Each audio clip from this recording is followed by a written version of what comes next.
fever in that night, in the 6th month of my life. Bless the fever, for it gave me sight. It swelled my brain to fit God's gift. It brought the hand that would lift each eye from my infant skull. Bless the sweat, my baby ball. Bless the horse that hauled the surgeon through dusk's dark, half drunk and swearing into mine. Bless the flame. It sterilized the metal of the spoon. Bless the path between lid and bone, slipped and slid by that instrument of my deliverance from sight.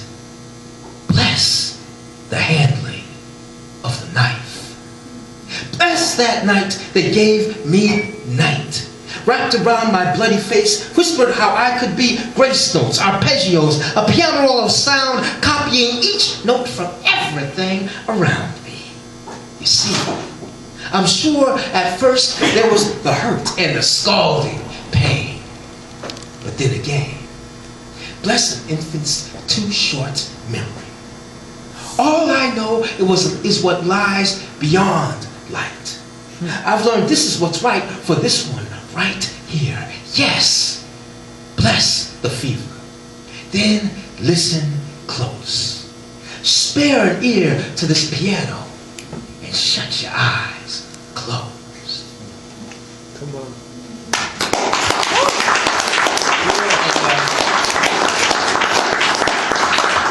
This one I was imagining well if you have a baby 6 months, catches encephalitis, has their eyes taken out, what do you do with those eyes?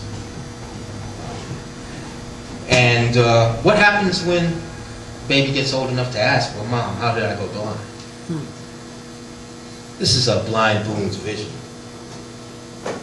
When I got old enough to ask my mother, I asked my mother, to her surprise, to tell me what she did with my eyes. She balked and stalled, sounding unsure for the first time I could remember. It was the tender way she held my face and kissed where tears should have rolled that told me I'd ask of her the almost impossible, to recount my blinding tale, to tell what became of the rest of me. She took me by the hand and led me to a small sapling that stood not much taller than me. I could smell the green marrow of its promise, reaching free of the soil like a song from Earth's royal dirty mouth. Then Mother told me how she, newly freed, had prayed like a slave through the night when the surgeon took my eyes to save my fevered life. Then got off her knees come morning to take the severed parts of me for burial, right there beneath that small tree. They fed the roots, climbed through its leaves to soak in sunlight, and so, she told me, I can see. When the wind rustles up and cools me down, when the earth shakes with footsteps, when the sound of bird calls stirs forests, and when the sound of bird calls stirs forests like the black and white bustling neath my fingertips, I am of the light and shade of my tree. Now, ask me how tall that tree of mine has grown to be after all this time. It touches a place between heaven and here. And I shudder when I hear the earth's wind in my bones to the bones of that boxed up swarm of wood, bird, and bee. I let it loose and beyond me.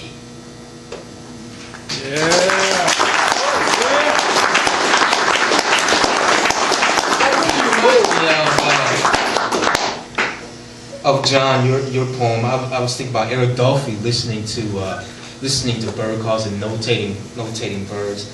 And it's funny how often, because back in the day, there were no phonographs.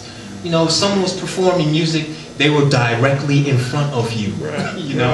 And that's what musicians would listen to. They would listen to the birds, they would listen to the nature, they would listen to the trees, etc., etc., etc., and that would inform their music. So it makes you think about how music of a certain place is informed by the geography and the the wildlife of that place, doesn't it? It's fascinating. So I just want to say, I mean, like I've said this before, but what I love about what John does is that he tells such an incredible story, right? And then you're like, and he just keeps us fed all the way through it. So thank you, John. Yeah. I'm gonna tell another story here. Okay, and this thing is still on. Is this thing still on? Turned off. While this thing is gearing up, this projector, I'm gonna put on my glasses because I'm afflicted in a way similar to John. And I'm gonna. Yeah. Okay, we're almost there. Great. I'm gonna tell you about two guys that also appear in this book. These gentlemen.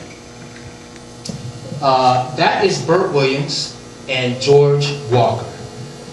Those are some sharp suits, right? Right. They made bargain basement.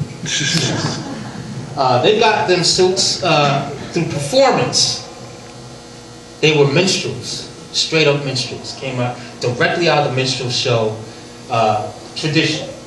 They were very famous. If we were living 100 years ago, we'd be very familiar with them and their comedy. They were some of the most famous comedians of their time. They had a kind of a wry look at the minstrel show.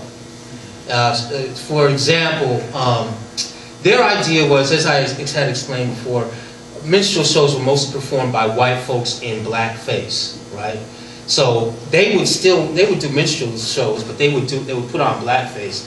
But their hook was kind of wry. They would say, well, instead of seeing white folks portray black people, why not see black people portray black people in the coon show, so to speak? And why don't we title our act Two Real Coons? Okay. So that was the way that was the actual name of their show, and they became quite famous. They were respected by the black community. Booker T. Washington used to go and see their shows. They also became later on.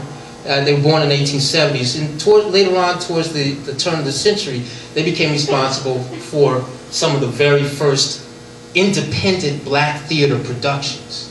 And what they were doing was taking the two-dimensional format of the minstrel show and stretching it in order to create three-dimensional characters. Okay? So bear with me, because like I said, this is a story, so if John got away with it, maybe I can't do it. All right, so what I'm going to do is I'm going to show you a couple things in the book. Now, as you may have noticed, pages fell out of my book while I was reading. Did you notice that? Yeah. So that's only because there are pages that you can actually take out of the book because the book is perforated. Y'all hear me in the back? The pages are perforated and some of them are folded in half, etc. Because they're meant for you to take out of the book, okay? So that you can deconstruct the book in order to reconstruct the stories in the book, okay? So it wasn't an accident. It's not a cheaply made book. You want $25 for the book and the page is going to fall off the book? Okay. Anyway, but there's a reason why they come out of the book, which I'm going to get into. Now, when you buy the book and you take this poem out of the book, on the back you will see something from an actual book that was printed, the Whitmark Amateur Minstrel Guide and Burnt Cork Encyclopedia. An actual guide on how to put on a handy-dandy minstrel show, published around 1905, right? And why do I bring that up? In the book is some of the actual text from that book. That's verbatim, directly from the book. Okay. So as you can see, it says Minstrel entertainment gives a young amateur rare opportunities to display talent in the vocal comedy and dancing lines. No form of entertainment is so replete with comedy, nor gives such universal satisfaction when well represented. You can go on through here, but I'm not going to go through the whole thing, but it contains instructions such as how to black up. An instructive overview. First, we get a lot of champagne corks or remnants of cork from a cork stopper factory. These are placed in an old tin pail which serves as a furnace and then ignited. A few holes in the pail which furnish drop for the blazing corks. When they have been thoroughly burned, they are crushed and reduced to powder by hand. Then this powder is moistened with water. We run it through a small paint mill to grind it fine. Then we place the paint just made into tin boxes and ready for use. That's how folks blacked up back in the day. And in the end, could not resist the temptation, but it has been the aim of the writer to provide for the young amateur a gold mine in which to delve and draw forth chunks of fun to spring upon his audience, and he has also endeavored to make this book a veritable encyclopedia of everything pertaining to minstrels. At the same time, he has not forgotten to build a work to which the reader can turn and peruse when seeking funny literature, or a remedy for that tired feeling called ennui or the blues. So that's on one side of the page. On the other side, you'll find, oops, nope, that's not yet. Our two friends, our two stand-up comedians, having a conversation together. Now, can y'all read that? Can y'all read that in the back? No? Can y'all read it in the front? Yeah. Okay, well, y'all can have it. I'm gonna try, but I can only make it so big. I can make it about that big. They'll get the point. Okay, so we're going to run through this. I'm sorry if you can't read it in the back, but you can come up for a minute and if you so desire. But what this is our two stand-up comedians standing up together, trading lines, so to speak. And it's in the form of an Indo-Arabic form called a ghazal, G-H-A-Z-A-L, which is roughly 900 to 1,000 years old. It comes out of India, more or less. And there's a kind of a form here. If you'll notice, on every other line, you see a repetition of a word or a phrase. In this case, it's nobody, nobody, nobody, nobody. Can y'all read that right there? Good. On this side, it's face, face, face, face, face. Okay? All right, can you read that? So that's every other line is repetition of a word or a phrase. Now every line is 13 syllables exactly. Okay? And let me see, what else? Oh, there's a couple things here. Nobody was Bert Williams' famous song. Every time he went on stage, he had to sing this song. Okay? I mean, as a matter of fact, it was recorded throughout the 20th century. One of the last people recorded was Johnny Cash. So, I'm going to read this with you. Y'all good? Okay, follow me? Yeah, here we go. Wish I had a pointer or something. Can I use this ball? Separately? What? He's asking if you can use your ball. Can I use your ball? Thank you very much, sir. Yeah, all right. don't touch the hair. I will not. I will not touch the hair. Oh, Here we go. Sing like me, Jonah in the charcoal hole of the well. Just might be playing you for a fool. You see, this face be smiling till the crowd starts to cry. This nobody just might be playing you for a fool. You see, this face born to riddle all about race. A sure bet nobody might be saying, look at that handsome man. Nobody wondering about Dark's pathos. Believe the human being buried deep my ash. Don't claim that nobody being swept up in my diamond stud strut. Bless those that being swept up in my diamond stud strut. Bless those that get in touch from inside out. Every wide-eyed face holding secret smiles for another man's plight. Ashamed in the crowd all gulped it with laughter. They know that they knuckled under humor. Who escapes it? Nobody knuckled under humor. Who escapes it? Nobody teared up in tears, then torn down sad. A soiled soul bird to sing fresh out of pain. I sing like nobody bird to sing fresh out of pain. I sing like nobody full of bulging eyes. Cakewalking along to ragtime full of fretbox humanity. It's masked on my face, atop of dancing darkness, shining hard. No, I'm not speaking low of my woe. Little fame don't hurt nobody speaking low of my woe. Little fame don't hurt nobody struggling not to fade away. That's the role that I play. Crooning my coon songs ain't my strike. They claim nobody crooning my coon songs paint my strength. They claim nobody big enough to stick itself on white folks' faces, yearning for tragic Negro to uplift them, to buck gone corrupt with comedy. That's the ticket I sell, tickled with slapstick blackness. I color each white face tickled with slapstick blackness. I color each white face teary when I mind a losing card game.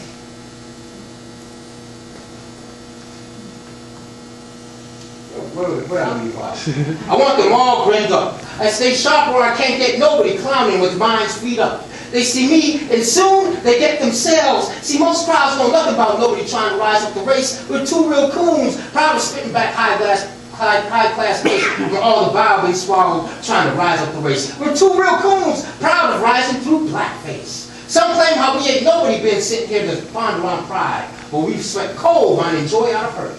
That's better than nobody minding joy out of hurt. That's better than nobody making theater about us. Plays of paradox, slowly erasing darky to dawn a human face. Doing the work we're born to do. See, we want to be working with a truth that smothers Jim Crow's stench. We are beholden only to the self. Can't stop nobody dead set to swagger into underfurred dream. Look, we're dead set to swagger into underfurred dream. Look, we're sure of the price, what our act's worth. But nobody's sure of the price, what our act's worth. Bet you nobody wise to the dark mists. I'll shine up a crowd. I'll have each face sure of the price. What our act's worth. Bet you nobody wise to the dark mists. I'll shine the crowd. I'll have each face dead set to swagger into underfurred dream. Look, we're beholden only to the self. Can't stop nobody free. We wake up to mirrors full of slick black faces. Free. We wake up to mirrors full of slick black faces, working with a truth that smothers Jim Crow's stitch. We are doing the work we're born to do. See, we want to be telling real human comedies. That's us. Nobody telling real human comedies. That's us. Nobody closing the curtain on coon shows. That is our mission, making theater about us. Plays of paradox closing the curtain on coon shows. That is our mission. Minding joy out of hurt. That's better than nobody minding joy out of hurt. That's better than nobody changing the game a bit. We make ourselves somebody's being sitting here to ponder on pride. But we sweat cold, rising through blackface. Some claim how we ain't nobody spitting back high-class grace from all the bile we swallowed, trying to rise up the race. We're two real coons, proud of themselves. See, most crowds know nothing about nobody clowning with minds freed up. They see me, and soon they get living neath Quark's costume. My crowd's got to face this face, living neath Quark's costume. My crowd's got to face this face beyond the skin. Here in my show, they are me. They'll be all grinned up. I stay sharp, or I can't get nobody red with laughter when I crack wise. That's why I get them teary when I mind the losing card game. I want them filled with black magic. Don't tell me. Pause for the pause. Side to side. I'm just going to skip around a little bit. Struggling not to fade away. Just going to start anyway. That's the role that I play, speaking low of my woe. Little fame don't hurt nobody speaking low of my woe. Little fame don't hurt nobody getting blistered with spotlight. That's my mask, not my face, speaking low of my woe. Little fame don't hurt nobody full of bulging eyes, cakewalking along to ragtime full of fret about humanity. It's masked on my face, bird that sings fresh out of pain. I sing like nobody, remembering my tale. Not hopeless, but lonely. One remembering my tale, not hopeless, but lonely. One teared up in tears, then torn down sad. A soiled soul knuckled under humor. Who escapes it? Nobody holding secret smiles for another man's plight. A shame getting touched from inside out. Every wide-eyed face being buried beneath my ash. Don't claim that nobody being swept up in my diamond stud strut. Bless those that wonder about dark pathos. Believe that human might be saying, look at that handsome man. Nobody might be saying, look at that handsome man. Nobody born to riddle all about race. A sure bet nobody can't help but see themselves just beneath my blacked up face. Got them laughing loud like me. You think they mock my face? Got them laughing loud like me. You think they mock my face? Born to riddle all about race. A sure bet nobody just might be playing you for a fool. You see, this face sing like me. Jonah in the charcoal hole with the whale, doing justice to my Juba jig. See how I dance? Be smiling till the crowd starts to cry. This nobody doing justice to my Juba jig. See how I dance? Doing justice to my Juba jig. See how I dance?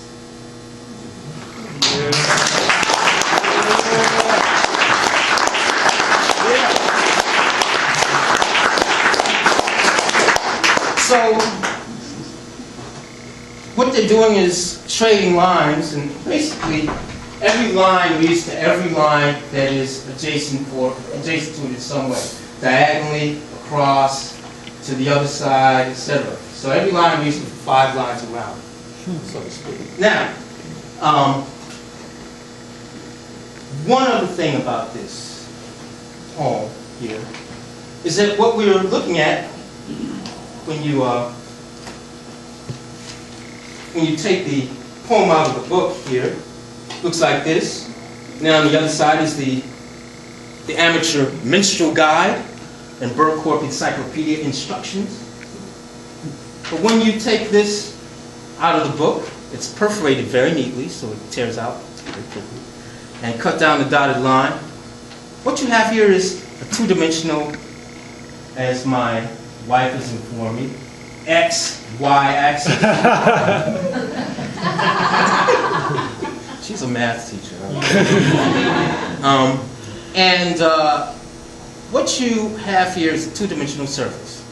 However, because you have one side that can read all the way to the other side, if you put those sides together, boom, you can read all the way around in a format called a cylinder, right?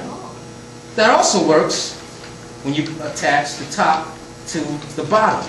You also get another cylinder. So you're breaking out of a 2-dimensional format into a 3-dimensional form. But what this is also called is called a flat torus. Okay? T-O-R-U-S, not the car. Torus. And if any of you had a bagel or a donut today, you were eating a torus. And that means when you attach both cylinders' objectives together, you get a form that looks something like this.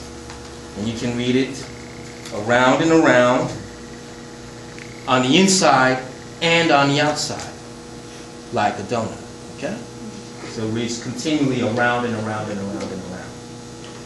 However, if you take the sides and give one a half twist, then you end up with a true paradox called a Mobius strip. So that's a rhyme.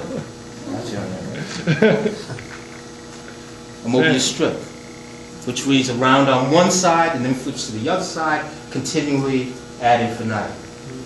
Because what they were doing was trying to work in a 2-dimensional format and create a 3-dimensional form. Right, right. Despite the kind of limitations of that format. So there you have a paradoxahusm. Yeah.